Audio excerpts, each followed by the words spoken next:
या अय्युहल्लज़ीना आमनुत्तक़ुल्लाह वक़ूलू क़ौलन सदीदा युस्लिह लकुम अअमालकुम व यग़फ़िर लकुम ज़ुनूबकुम व मन युतिइल्लाह व रसूलहु फ़क़द फ़ाज़ फ़ौज़न अज़ीमा।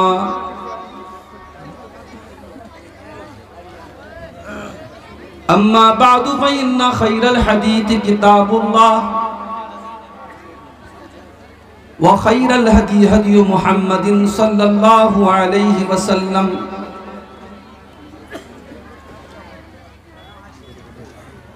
व शर्रल उमूरि मुहदसातुहा व कुल्ल मुहदसतिन बिदअह व कुल्ल बिदअतिन ज़लालह व कुल्ल ज़लालतिन फिन्नार। अऊज़ु बिल्लाहि मिनश शैतानिर रजीम। बिस्मिल्लाहिर रहमानिर रहीम। वअब्दुल्लाह वला तुश्रिकू बिही शैअन व बिल वालिदैनि इहसाना व बिज़िल क़ुरबा वल यतामा वल मसाकीन वल जारि ज़िल क़ुरबा वल जारिल जुनुबि वस्साहिबि बिल जंबि वब्निस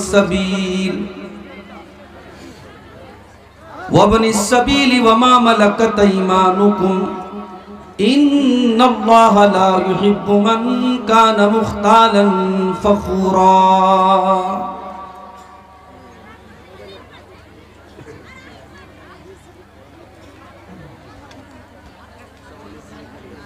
सदर मोहतरम,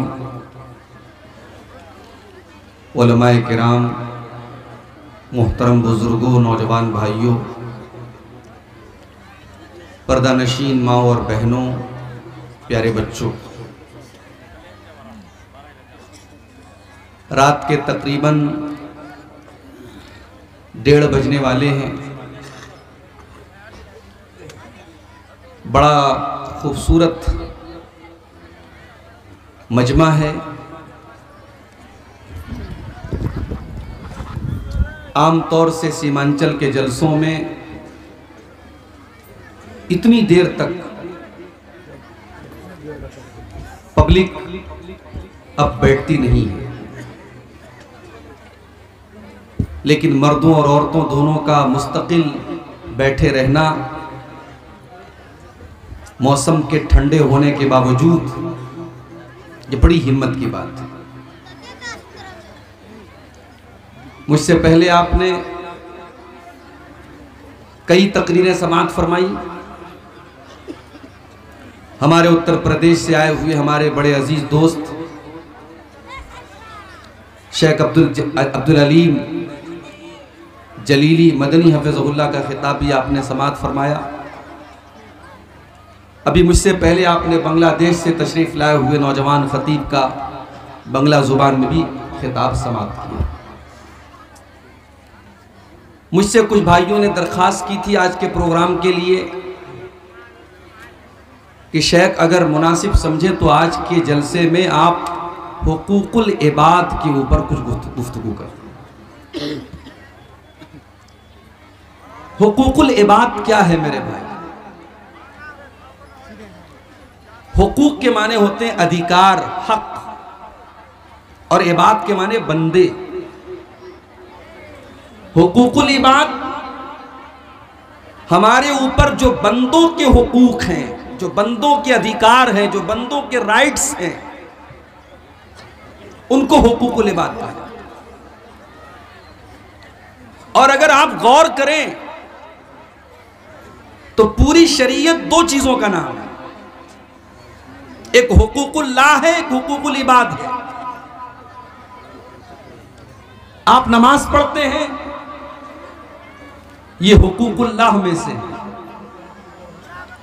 आप रोजा रखते हैं, हुकूकुल्लाह में से है। कुरान की तिलावत करते हैं, अल्लाह के हुकूक में से। अल्लाह ने दौलत दी है, पैसा दिया है, हज करते हैं, उम्रा करते हैं, हुकूकुल्लाह में से। लेकिन आपका अपनी मां के साथ सलूक कैसा है? आपका अपने बाप के साथ सलूक कैसा है? शादी के बाद आपका अपनी बीवी के साथ सलूक कैसा है? एक बाप होने की हैसियत से आप अपनी औलाद के लिए कैसे बाप हैं? आपका अपने पड़ोसी के साथ कैसा सलूक है? रिश्तेदारों के साथ आप क्या कर रहे हैं? कहीं ऐसा तो नहीं कि आपके जरिए किसी पर जुल्म हो रहा है? कहीं ऐसा तो नहीं कि आप किसी का माल, किसी की जमीन, किसी की जायदाद नाजायज तरीके से हड़प रहे हैं? ये तमाम चीजें हुकूकुल इबाद की कैटेगरी में आती हैं। कुरान करीम को जब हम गौर से पढ़ते हैं तो कुरान में हमें हुकूकुल ला पर भी उभारा गया है और हुकूकुल इबाद के ऊपर भी उभारा गया है। कुरान अगर एक तरफ हमें नमाज पढ़ने का हुक्म देता है तो दूसरी तरफ हमें अपने रिश्तेदारों का, अपने माँ बाप का, अपने पड़ोसियों का हक अदा करने की भी बात करता है। मैंने आपके सामने जो आयत करीमा पढ़ी है खुतबे मसूना के बाद, ये सूरह निसा की आयत नंबर 36 है, आयत नंबर 36 है। इस आयत में अल्लाह ताला ने 10 हुकूक बयान किए और आपको जान करके हैरत होगी कि 10 हुकूक में सिर्फ एक हक अल्लाह ने अपना बयान किया और 9 हक बंदों का बयान। वाबुदुल्लाह वला तुशरिकू बिही शैया, अल्लाह की इबादत करो, अल्लाह के साथ किसी को शरीक न करो। वबिल वालिदैन इहसाना, और अपने माँ बाप के साथ अच्छा सलूक करो। वबिज़िल कुर्बा, अपने रिश्तेदारों के साथ अच्छा सलूक करो। वल यतामा, और यतीमों के साथ अच्छा सलूक करो। वल मसाकीन, और गरीबों के साथ अच्छा सलूक करो। वल जारि ज़िल कुर्बा, उस पड़ोसी के साथ अच्छा सलूक करो जो तुम्हारा करीब का पड़ोसी है। वल जारिल जुनुबी, और उस पड़ोसी के साथ भी अच्छा सलूक करो जो दूर का पड़ोसी है। वस्साहिबि बिल जंबी, और जब सफ़र कर रहे हो तो अपने सफ़र के साथी के साथ, अपने हम सफ़र के साथ भी तुम अच्छा सलूक करो। वब्निस सबील, और मुसाफिरों के साथ भी तुम अच्छा सलूक करो। वमा मलकत ऐमानुकुम, और अपने गुलामों के साथ, अपनी लौंडियों के साथ, अपने नौकर चाकरों के साथ तुम अच्छा सलूक करो। इन्नल्लाह ला युहिब्बु मन कान मुख्तालन फकूरा, अल्लाह ताला किसी घमंडी को, किसी गुरूर करने वाले को, किसी अहंकार करने वाले को पसंद नहीं करता। 10 बातें अल्लाह ने बयान, 10 बातों में 9 बातों का ताल्लुक हुकूकुल इबाद से है और पहली बात का ताल्लुक अल्लाह के हक से। इससे आप अंदाजा लगाइए कि इस्लाम में हुकूकुल इबाद की कितनी अहमियत है। हुकूकुल इबाद का मामला इतना खतरनाक है मेरे भाइयों,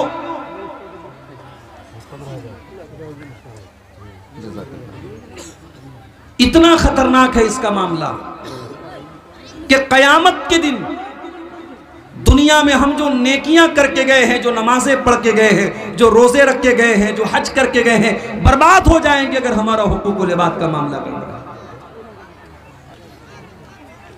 मेरे प्यारे साथियों,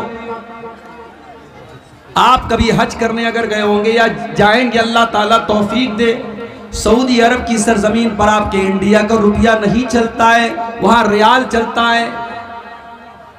बांग्लादेश से हमारे भाई आए हैं, वहां पे इंडिया का रुपया नहीं चलता, वहां टका चलता है। आप कुवैत के अंदर चले जाएं, वहां दीनार चलता है। दुबई के अंदर चले जाएं, वहां दिरहम चलता है। हर मुल्क की अपनी करेंसी होती है, दूसरे मुल्क की करेंसी वहां पे नहीं चला करती है। मेरे प्यारे साथियों, हमने अगर हुकूकुल इबाद के अंदर कोताहियां की हैं, अगर हमने किसी का हक मारा है, अगर हमने किसी की जमीन व जायदाद को हड़प लिया है, किसी का माल अगर हमने हड़प लिया है, कल अल्लाह की बारगाह में दुनिया की करेंसी न चलेगी, दुनिया का रुपया पैसा न चलेगा, दुनिया की जमीन न चलेगी। दुनिया में अगर हमने किसी का हक मारा है तो कयामत के दिन की करेंसी तो नेकियां होंगी, कयामत के दिन की करेंसियां तो गुनाह होंगे। अल्लाह के नबी फरमाते हैं मेरी उम्मत का सबसे गरीब आदमी, मेरी उम्मत का सबसे कल्लाश आदमी, सबसे फकीर और मुफलिस आदमी वो होगा जो क़यामत के दिन नमाज लेकर के आएगा, रोज़ा लेकर के आएगा, ज़कात लेकर के आएगा, वयाती क़द शतम हाज़ा, लेकिन किसी को गाली दी होगी, वअकल माल हाज़ा, किसी का माल हड़प लिया होगा, वक़ज़फ़ हाज़ा, किसी के ऊपर झूठा इल्ज़ाम लगाया होगा, वसफ़क दम हाज़ा, किसी का खून बहाया होगा, फयोता हाज़ा मिन हसनातिही व हाज़ा मिन हसनाती, जितने लोगों को उसने हक मारा है सबको उसकी नेकियां बांट दी जाएंगी। कुछ लोग रोज़ा लेके चले जाएंगे, कुछ लोग नमाज लेकर के चले जाएंगे, कुछ लोग हज और उम्रा लेकर के चले जाएंगे। फ़इन फ़नियत हसनातुहु, अगर उसकी तमाम नेकियां बर्बाद हो जाएंगी और अभी भी हकदार लाइन में खड़े हैं, अल्लाह के नबी फरमाते हैं फ़उख़िज़ मिन सय्यिआतिहिम, उनके गुनाह लाद करके इसके ऊपर लाद दिए जाएंगे, उन हकदारों के गुनाह इसके जिम्मे लाद दिए जाएंगे। सुम्मा तुरिहा फिन्नार, और फिर इस इंसान को घसीट करके जहन्नम में फेंक दिया जाएगा। इतना खतरनाक मामला, जहन्नम में फेंक दिया जाएगा उस नमाजी को, उस रोजेदार को, उस हाजी को, उस उम्रा करने वाले को जिसने हुकूकुल इबाद में कोताही की होगी मेरे भाई। इसीलिए अल्लाह के नबी फरमाते हैं मन कानत इंदहु मज़लमतुन लिअख़ीही, अगर अपने मुसलमान भाई के ऊपर तुमने जुल्म किया है, ज्यादती किया है, अत्याचार किया है, अन्याय किया है, उससे दुनिया में तुम छुटकारा पालो, उसका हक दे दो, उससे जो बेईमानी तुमने की है उसको माफ़ करा लो। अगर तुमने नहीं माफ़ कराया, अल्लाह के नबी फरमाते हैं क़यामत का दिन आएगा, वहाँ तुम रुपये के बदले रुपया न दे पाओगे, ज़मीन के बदले ज़मीन न दे पाओगे, वहाँ माफ़ करने से भी काम न चलेगा, वहाँ तुम्हें अपनी नेकियां देनी पड़ेगी और सामने वाले के गुनाह तुम्हारे ऊपर लाद दिए जाएंगे। अम्मा आयशा फरमाती है एक मर्तबा अल्लाह के नबी सहाबा के साथ बैठे हुए, एक सहाबी आए अल्लाह के नबी मेरे बहुत सारे गुलाम हैं और वो मेरे साथ बड़ी बदतमीजी करते हैं, बड़ी नाफरमानी करते हैं, मैं जो बात कहता हूँ वो नहीं मानते हैं। अय अल्लाह के नबी मैं उनको सजाएं देता हूँ, अय अल्लाह के नबी मैं अपने गुलामों को मारता हूँ, पीटता हूँ, सजा देता हूँ, अय अल्लाह के नबी मैं डरता हूँ कहीं मेरी सजा के ऊपर अल्लाह ताला मेरी पकड़ तो नहीं करेगा। अल्लाह के नबी फरमाते हैं मेरे साहबी, तुम्हारे गुलामों ने जितनी तुम्हारी नाफरमानी की है और तुमने जितनी सजा दी है, दोनों को अल्लाह ताला क्या नापा जाएगा, दोनों को तौला जाएगा। अगर उनकी नाफरमानी तुम्हारे गुनाह तुम्हारी सजा से ज्यादा होगी तो अल्लाह ताला तुम्हें उसके बदले में कुछ नेकियां दे देगा, अल्लाह ताला क्या तुम्हारा फायदा हो जाएगा। लेकिन उनकी नाफरमानी के मुकाबले में अगर तुम्हारी सजा ज्यादा हो जाएगी, ऐ मेरे साहबी उनकी नेकियां तुम्हारे अकाउंट में तुम्हारी नेकियां उनके अकाउंट में डाल दी जाएंगी, तुम्हारी नेकियां उनको दे दी जाएंगी अगर तुम्हारी सजा ज्यादा हो जाएगी तो। सहाबी इतना सुनने के बाद एक कोने में जाकर के रोने लगते हैं, अय अल्लाह के नबी मैंने तो कभी ये सोच करके सजा न दी कि मेरी सजाओं को तौला जाएगा, मेरी सजाओं को नापा जाएगा। न जाने कितनी बार ऐसा मौका आया होगा, मैंने अपने गुलामों को कितना मारा है, कितनी सजाएं दी हैं। अय अल्लाह के नबी ये तो बड़े घाटे का सौदा मैंने कर दिया, न जाने मेरी कितनी नेकियां बर्बाद हो जाएंगी। सहाबी रोने लगे, चीखने लगे, चिल्लाने लगे। अल्लाह के नबी फरमाते हैं ऐ मेरे सहाबी क्या तूने कुरान की आयत नहीं पढ़ी है, वनज़उल मवाज़ीनल क़िस्त लियौमिल क़ियामा, वनज़उल मवाज़ीनल क़िस्त लियौमिल क़ियामा, हम क़यामत के दिन इंसाफ का तराजू रखेंगे। अल्लाह ताला क़यामत के दिन इंसाफ का तराजू रखेगा। फ़इन काना मिस्क़ाल हब्बतिन मिन खरदलिन अतैना बिहा व कफ़ा बिना हासिबीन। अल्लाह फरमाता है तुमने राई के दाने के बराबर भी अगर कोई गुनाह किया होगा, तुमने राई के दाने के बराबर भी अगर कोई नेकी की होगी, हमारे तराजू पर वो सामने आ जाएगी। हिसाब हम लेंगे मेरे बंदो, जब हम हिसाब लेंगे तो एक एक दाने का हिसाब लेंगे, एक राई के दाने के बराबर कभी हिसाब लेंगे। सहाबी रोने लगे, अय अल्लाह के नबी, जब अल्लाह के तराजू पर इतना खतरनाक मामला होगा, अय अल्लाह के नबी, ये तो मेरी बर्दाश्त के बाहर है, ये तो मेरी कैपेसिटी के बाहर है, मैं इतना बड़ा रिस्क नहीं ले सकता। इन्नी उशहिदु का अन्नहुम कुल्लुहुम अहरार, अय अल्लाह के नबी, मैं आपको गवाह बना के कहता हूं, मैंने अपने सारे गुलामों को आज से आजाद कर दिया। मैंने उनको जो भी सजाएं दी थी सब माफ कर दिया, जो भी उन्होंने गलती की थी सब माफ कर दिया, और मैं आपको गवाह बना के कहता हूं मैंने सबको आजाद कर दिया। यह है हुकूकुल इबाद का मामला। आज अफसोस होता है, कचहरियों में चले जाओ, अदालतों में चले जाओ, भाई भाई के खिलाफ केस लड़ रहा है, बाप बेटे के खिलाफ केस लड़ रहा है, रिश्तेदार रिश्तेदार के खिलाफ केस लड़ रहा है। सबसे ज्यादा आपस में लड़ाई झगड़े हमारी मुसलमान कौम के अंदर आज हो रहे हैं। ये शर्म की बात है। हमें तो सबसे ज्यादा हुकूकुल इबाद के मामले में मुहतात रहना चाहिए।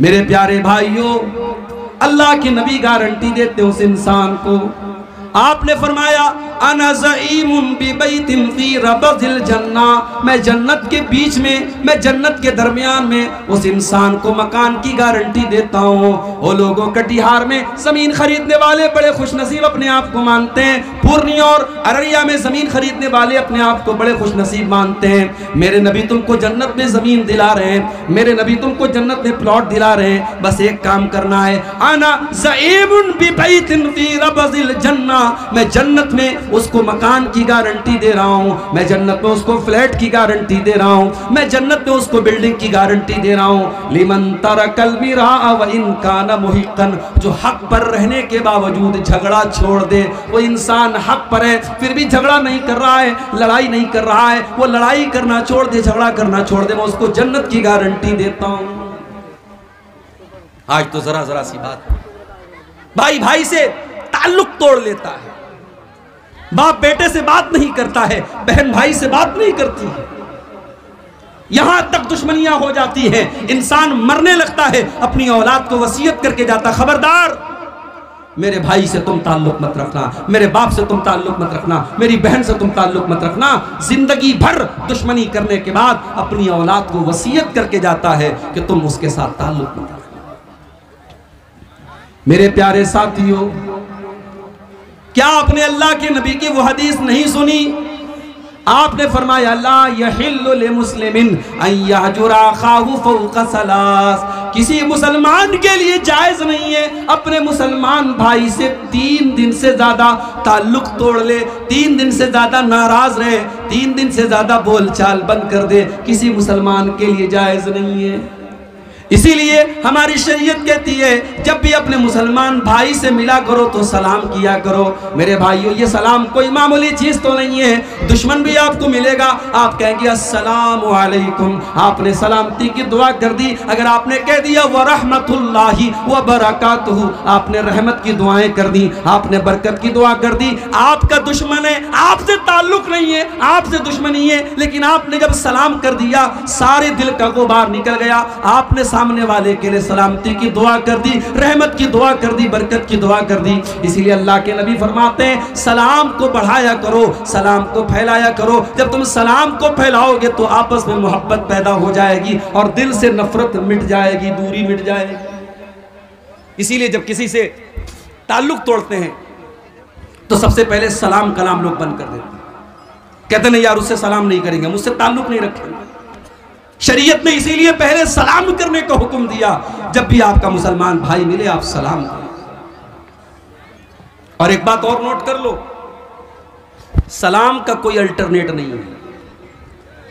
मेरी छोटी छोटी बच्चियां सुबह स्कूल जाती है ना, तो कभी कभी वो देखा देखी कहती पापा टाटा बाय बाय, तो मैं कहता हूं नहीं, अल्लाह हाफिज को सलाम करो। बच्चों को यह सिखाओ मेरे भाई, good morning, good evening, good night के बजाय बच्चों को सलाम सिखाओ, बच्चों को दुआएं सिखाओ। बच्चा बाहर जा रहा है, कोफी अमानिल्लाह, उसको ये सिखाओ। सलाम का अपना एक फायदा है मेरे भाइयों, सलाम का कोई अल्टरनेट नहीं होता है। सहाबे किराम के दरमियान भी इख्तिलाफात हुए, लेकिन सहाबे किराम ने दिल साफ रखा, और जब ये समझ में आ गया हाँ मेरी गलती थी, साहबा ने फौरन अपनी गलती को एक्सेप्ट कर लिया। हजरत आयशा रजी अल्लाह ताला अन्हा के एक भांजे थे, उनकी बहन के बेटे थे जिनका नाम अब्दुल्ला बिन जुबैर था। अब्दुल्ला बिन जुबैर की खाला थी हजरत आयशा। एक मैटर पे खाला और भांजे में इख्तिलाफ हो गया। अब्दुल्ला बिन जुबैर ने कहा कि मैं अपनी खाला को फला काम करने से रोकूंगा। हजरत आयशा के अंदर ये आदत थी, वो पैसे को रोका नहीं करती थी, बहुत ज्यादा अल्लाह की राह में सदका खैरात किया करती थी। हजरत आयशा ने किसी को कोई जमीन दान की थी, कोई चंदा दिया था, कोई दान किया था। हजरत अब्दुल्ला बिन जुबैर ने कहा कि मैं जरूर अपनी खाला को रोकूंगा, मैं उनको ये दान करने नहीं दूंगा, मैं उनको ये चीज देने नहीं दूंगा। खाला को पता चला कि मेरे भांजे ने मेरे बारे में ऐसा बोला है कि अल्लाह की कसम मैं खाला को रोकूंगा। हजरत आयशा को गुस्सा आया।